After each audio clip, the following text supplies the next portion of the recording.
British watch brand Zero West has released two very special limited edition watches that contain a physical connection to the Second World War and the plane flown by a man who took part in the Great Escape. And yes, I do mean that Great Escape. One blue-dialed chronograph and one black-dialed time-only piece that draws inspiration from the Dirty Dozen. These are both dripping in historical references while still being built to survive the toughest conditions that all Zero S watches are expected to live up to.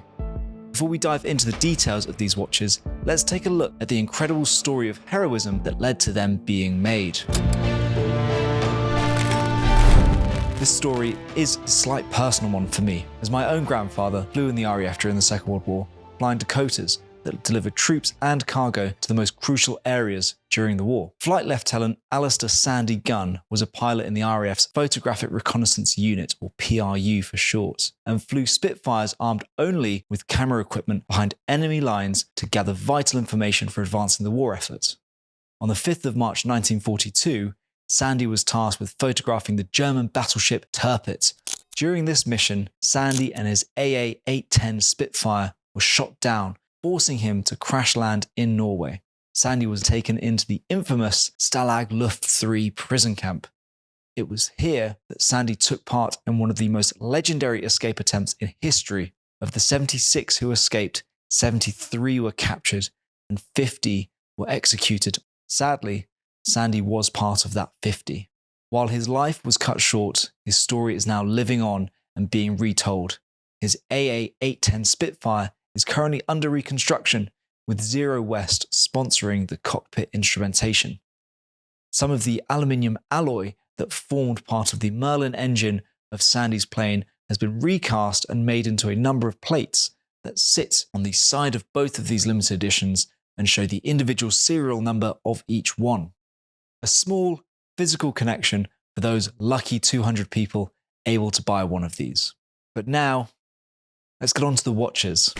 As you might have expected, these two watches belong to Zero West's Air family and come with the brand's dual concentric construction, which gives a tighter seal around the case, allowing for 100 meters of water resistance. Both use 316L steel that have been given a matte finish apart from the case back that is highly polished with a rather special engraving.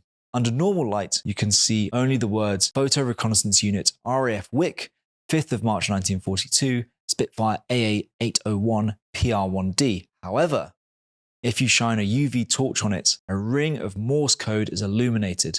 This Morse code spells out Escape Tunnel Harry with the exact coordinates of Stalag Luft 3 camp.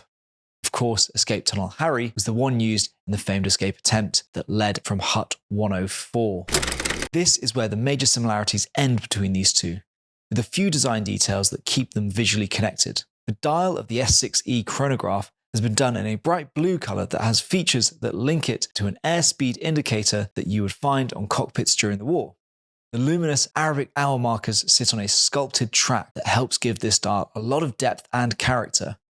The two recessed chronograph subdials are arranged vertically at 12 and 6, with the 30-minute counter at the top and 12-hour counter below. Both of these watches feature broadsword hands in high contrast black and white and filled with superluminova made to stand out just as well against the blue of the S6E chronograph and of the S5E time only that features a matte black dial.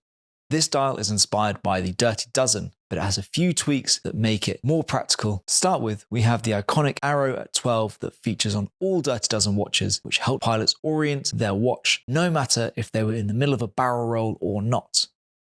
Something that did not appear on those wartime pieces, however, is the segmented color countdown that runs from 9 to 12 and from green to red. Ideal for tracking exactly when your mission starts or how long you have until your next meeting. Inside both of these watches are supplied movements from Sellita that get regulated and tested here in the UK. The chronographs feature a variety of the automatic SW500, known as the SW500 BVC, which just references the orientation of those subdials. Inside the S5E, we have the SW611, another automatic movement that features a small seconds counter at 6 and a bidirectional winding rotor. Both of these movements are the premium grade, which is one step down from the best that Sellita offer, which is their cost grade. These two watches come with a staggering number of strap options, with the S6E available on 4 different straps Both watches can come on a standard rubber, an integrated rubber, padded leather strap, and a 3-link metal bracelet, while the S5E can also be purchased with a perforated green rally leather strap. Enough options to keep anyone happy. I was lucky enough to see these watches while I was at British Watchmakers Day earlier this year, where they unveiled. And speaking to Andrew Brabin about them, it's hard for his enthusiasm for this product and the story they tell not to rub off on you. It's rare for a relatively small company like Zero West to get involved in such unique projects like the reconstruction of Sandy Spitfire, but it makes perfect sense who they are as a brand and what they stand for. Now, if you haven't already, don't forget to like this video and subscribe to the Time+Tide YouTube channel to make sure you never miss another watch review just like this one.